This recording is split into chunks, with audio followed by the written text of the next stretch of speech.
5 മാസങ്ങൾക്ക് ശേഷമുള്ള എൻ്റെ പുതിനയിലയുടെ റിസൾട്ടാണ് ഈ കാണുന്നത്. ഇതിൽ നിന്ന് ഒരുപാട് നമ്മൾ കട്ട് ചെയ്തിട്ട് എടുത്തിട്ടുണ്ട്. 5 മാസത്തോളമായി ഇത് ഇതേപോലെ നല്ല ഗ്രോത്തിൽ നിൽക്കുന്നു. ഇപ്പോഴും നന്നായിട്ട് നല്ല വളർച്ചയൊക്കെ ഉണ്ട്. കരിഞ്ഞു വരുന്ന തണ്ടുകൾ നമ്മൾ കട്ട് ചെയ്തിട്ട് പുതിയ പുതിയ തണ്ടുകൾ കിളിർത്ത് വരും. പിന്നെ നല്ല വളങ്ങൾ ഒഴിച്ചു കൊടുക്കുക. നല്ല നീർവാഴ്ചയുള്ള മണ്ണായ കാരണമാണ് ഇതിപ്പോഴും നല്ല അടിപൊളിയായിട്ട് നിൽക്കുന്നത് കേട്ടോ. അപ്പോൾ ഇതുപോലെ എല്ലാവരും ചെയ്ത് നോക്കുക. അടുത്ത വീഡിയോ ആയിട്ട് വീണ്ടും വരും. Tata bye bye, see you. മൂത്ത തണ്ട് നോക്കിയിട്ട് വെള്ളത്തിലിട്ട് വെക്കുക. ഒരു 3 ദിവസം കഴിയുമ്പോഴത്തേനും, 3 ദിവസം കഴിയേണ്ട 2 ദിവസമൊക്കെ കഴിയുമ്പോഴത്തേനും അതിന് ചെറുതായിട്ട് വേര് വരും. ചില തണ്ടുകൾ ഇതുപോലെ കറുത്ത കളറാണ് വരിക. അത് പിടിപ്പിച്ചാൽ ഉണ്ടാവില്ല കേട്ടോ.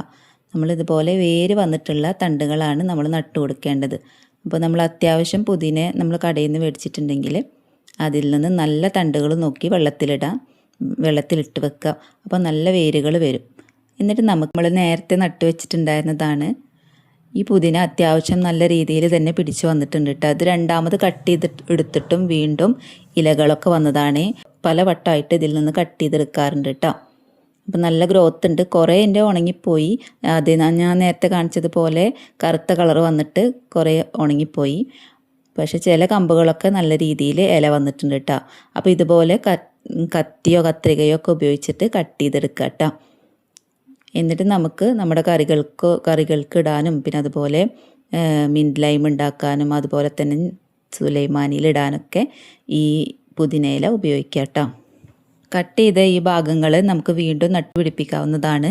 അതിൻ്റെ ഇലകൾ മാത്രം നമ്മൾ മാറ്റി വെച്ചിട്ട് അതിൻ്റെ തണ്ടുകൾ വീണ്ടും നമുക്ക് നട്ടുപിടിപ്പിക്കാൻ പറ്റും. അത് വീഡിയോയുടെ ലാസ്റ്റിൽ ഞാൻ കാണിച്ചു തരാം. അത് നട്ടുപിടിപ്പിച്ചതും അത് വീണ്ടും പൊടിച്ചു വന്നതൊക്കെ വീഡിയോയുടെ ലാസ്റ്റിൽ ഞാൻ ഉൾപ്പെടുത്തിയിട്ടുണ്ട്. പ്ലാസ്റ്റിക് ബോട്ടിലാണ്.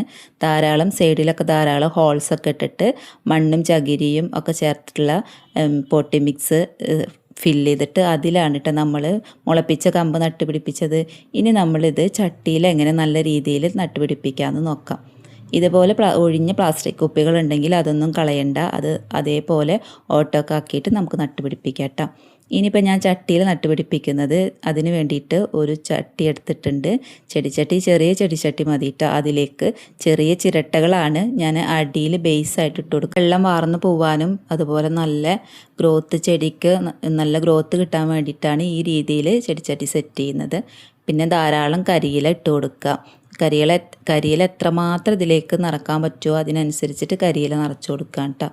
കരിയിലയുടെ പിന്നെ നമ്മൾ കരിയില കമ്പോസ്റ്റ് ഉണ്ടാക്കിയിട്ടുണ്ടെങ്കിൽ അതും മണ്ണും കൂടിയിട്ട് മിക്സ് ചെയ്തിട്ട് വേണമെങ്കിൽ നമുക്ക് ഇട്ട് കൊടുക്കാം. ഞാനിങ്ങനെ നേരിട്ടിട്ട് കരിയില ഇട്ട് കൊടുക്കുകയാണ് ചെയ്യുന്നത്, കമ്പോസ്റ്റ് അല്ല. കരിയിലിട്ട് കൊടുത്താൽ ചെടികൾക്ക് നല്ല വളം കിട്ടും. പിന്നെ അതുപോലെ തന്നെ നന്നായിട്ട് ഈർപ്പവും കിട്ടും കേട്ടോ. ഇനിയിപ്പോൾ നല്ല വേനലൊക്കെ വരുമ്പോൾ നമ്മുടെ പുതിന നല്ല ഈർപ്പത്തിലിരിക്കണം. അപ്പോൾ നമ്മൾ നനച്ചു കൊടുത്താൽ നല്ല ആ മണ്ണ് നല്ല ഈർപ്പത്തോട് കൂടിയിട്ട് നമ്മൾ പുതിനക്ക് നല്ല ഗ്രോത്ത് നൽകുന്നതായിരിക്കും. ഈ കരിയില ഇങ്ങനെ സെറ്റ് ചെയ്തിട്ട് പുതിന നട്ട് കഴിഞ്ഞാൽ കേട്ടോ.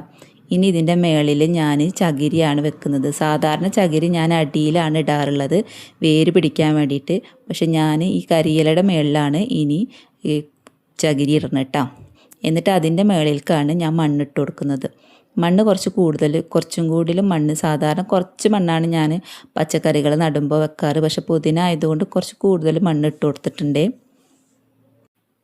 നമുക്ക് കടയിൽ നിന്ന് ഒരു തണ്ട് പുതിനയില നമ്മൾ കറികൾക്കൊക്കെ മേടിച്ച് കഴിഞ്ഞാൽ തന്നെ അതിൽ നിന്ന് തന്നെ കമ്പ് മുളപ്പിച്ചിട്ട് ഇതേപോലെ നമുക്ക് പിന്നീട് നമുക്ക് ഇനി കടയിൽ നിന്ന് മേടിക്കാത്ത രീതിയിൽ പുതിനയില വളർത്തിയെടുക്കുക. കരിയിലൊക്കെ ഉണങ്ങി സെറ്റായിട്ടുള്ള നല്ലൊരു മണ്ണാണ് ഇത്. മണ്ണും കൂടിയിട്ടുള്ളതാണ് കേട്ടോ. 2 ദിവസം നനച്ചു കൊടുത്തതിന് ശേഷം നമുക്കിതിൽ ചെടി നട്ടാൽ മതി. ഇനി നമ്മൾ മുളപ്പിച്ചെടുത്ത നമ്മുടെ ഈ പുതിന ഇതിലേക്ക് നട്ടു കൊടുക്കുക കേട്ടോ. അപ്പോൾ നമ്മൾ ശ്രദ്ധിക്കേണ്ട കാര്യം എന്താണെന്ന് വെച്ചാൽ ആ വേരിന് കോട്ടം പറ്റാത്ത രീതിയിൽ വേണം നമ്മൾ നട്ടു കൊടുക്കാൻ.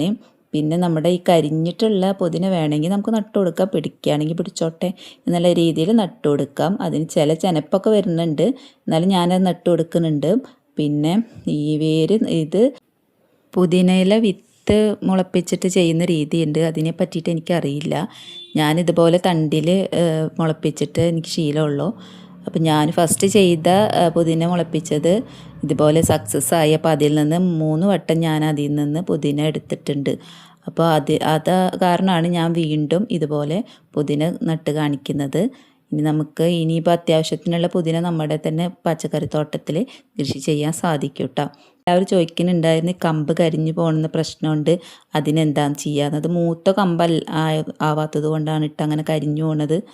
പിന്നെ നമ്മൾ ഇതുപോലെ നല്ല വായുസഞ്ചാരമുള്ള പോട്ടി മിക്സ് ആക്കുക. അപ്പോൾ അധികം കരിഞ്ഞു പോവാതൊക്കെ ശ്രദ്ധിക്കുക കേട്ടോ. എന്നിട്ട് നമുക്കിത് നനച്ചു കൊടുക്കാം. ഇനി ഇതിന് വളം നൽകണം. ശരിക്കും പറഞ്ഞാൽ ഇതിന് വളം നൽകുന്നത് ആഴ്ചയിൽ ഒരു വട്ടം ഇതിന് വളം കൊടുക്കുക കേട്ടോ. ആ വളം എന്താണെന്ന് ഞാനിപ്പോൾ പറയാം. നമുക്ക് ഒട്ടും കെമിക്കലൊന്നും ചേർക്കാത്ത പുതിനയാണ് കേട്ടോ നമുക്ക് കിട്ടുക. നമ്മൾ കടയിൽ നിന്ന് മേടിക്കുന്ന പുതിനയിലൊക്കെ നന്നായിട്ട് വിഷാംശം ഉണ്ടാവും. സ്ലറിയാണ് പുതിനയിലേക്ക് കൊടുക്കാൻ പറ്റിയ ഏറ്റവും നല്ല ഫെർട്ടിലൈസർ. ഓർഗാനിക് ഫെർട്ടിലൈസറാണ്. ഞാൻ വീട്ടിൽ തന്നെ ഉണ്ടാക്കിയ സ്ലറിയാണ് കേട്ടോ. വെജിറ്റബിളൊക്കെ ഞാനിങ്ങനെ ഇതുപോലെ ഒരു ഡപ്പിയിലിട്ട് വെക്കും. അപ്പോൾ അതിൻ്റെ അടിയിൽ നിന്ന് ഊർന്ന് വരുന്ന ഈ സ്ലറിയാണ് ഞാൻ പുതിനയ്ക്ക് ഒഴിച്ചു കൊടുക്കുന്നത്. അപ്പോൾ ആഴ്ചയിൽ ഒരു ദിവസം നമുക്കിതുപോലെ കുറച്ച് ഇത്തിരി വെള്ളത്തിൽ ഡൈല്യൂട്ട് ചെയ്തിട്ട്, ഇത്തിരി അല്ല കുറച്ച് കൂടുതൽ വെള്ളത്തിൽ ഡൈല്യൂട്ട് ചെയ്തിട്ട് നമ്മൾ പുതിനയ്ക്ക് ഒഴിച്ചു കൊടുക്കുക കേട്ടോ. കടക്കൽ വരുന്ന രീതിയിൽ ആഴ്ചയിൽ ഒരു ദിവസം ഒഴിച്ചു കൊടുക്കുക.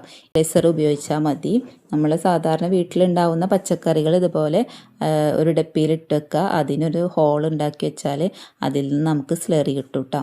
ആ ഡപ്പിക്ക് ഒരു ഹോൾ ഇട്ട് വെച്ചാൽ മതി. അപ്പോൾ അതിൽ നിന്ന് ഊർന്ന് വന്നിട്ട് നമുക്കിതുപോലെ സ്ലറി കിട്ടും. അപ്പോൾ അത് പുതിനയിലേക്ക് എന്നല്ല, എല്ലാ പച്ചക്കറികൾക്കും നല്ലതാണ്.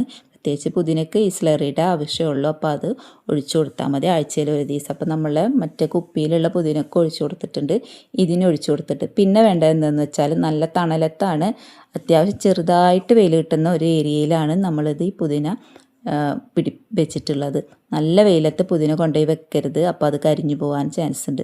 അപ്പോൾ നമ്മളെ ടെറസിൽ ഇവിടെ ഒരു തണലുള്ള ഏരിയയാണ്. ഈ ഭാഗത്താണ് ഞാൻ പുതുതായിട്ട് നടുന്ന പച്ചക്കറികളൊക്കെ ഈ സൈഡിലായിട്ടാണ് വെക്കാറ്. അപ്പോൾ അതുപോലെ തണലത്തായിട്ടാണ് ഞാൻ പുതിന വെച്ചിട്ടുള്ളത്. ഇനി ഇതിൽ നിന്ന് കട്ട് ചെയ്ത് എടുത്തിട്ടുള്ള ഭാഗം ഞാൻ കാണിച്ചു തരാം. ഞാൻ നേരത്തെ കുപ്പിയിൽ നിന്ന് കട്ട് ചെയ്തെടുത്ത ഭാഗത്തിൻ്റെ തണ്ട് ഇല മാത്രം നമ്മളൊരു ഡപ്പിയിൽ ഫ്രിഡ്ജിൽ സൂക്ഷിക്കും. എന്നിട്ട് ഈ തണ്ട് നമ്മൾ വീണ്ടും വേറെ ചെടികളുടെ ചട്ടികളിൽ പിടിപ്പിച്ചെടുക്കുകയാണ് ചെയ്യുന്നത് കേട്ടോ. 5 മാസങ്ങൾക്ക് ശേഷമുള്ള എൻ്റെ പുതിനയിലയുടെ റിസൾട്ടാണ് ഈ കാണുന്നത്. ഇതിൽ നിന്ന് ഒരുപാട് നമ്മൾ കട്ട് ചെയ്തിട്ട് എടുത്തിട്ടുണ്ട്. 5 മാസത്തോളമായി ഇത് ഇതേപോലെ നല്ല ഗ്രോത്തിൽ നിൽക്കുന്നു. ഇപ്പോഴും നന്നായിട്ട് നല്ല വളർച്ചയൊക്കെ ഉണ്ട്. കരിഞ്ഞു വരുന്ന തണ്ടുകൾ നമ്മൾ കട്ട് ചെയ്തിട്ട് പുതിയ തണ്ടുകൾ കിളിർത്ത് വരും. പിന്നെ നല്ല വളങ്ങൾ ഒഴിച്ചു കൊടുക്കുക. നല്ല നീർവാഴ്ചയുള്ള മണ്ണായ കാരണമാണ് ഇതിപ്പോഴും നല്ല അടിപൊളിയായിട്ട് നിൽക്കുന്നത് കേട്ടോ. അപ്പോൾ ഇതുപോലെ എല്ലാവരും ചെയ്തു നോക്കുക. അടുത്ത വീഡിയോ ആയിട്ട് വീണ്ടും വരും. Tata bye bye, see U.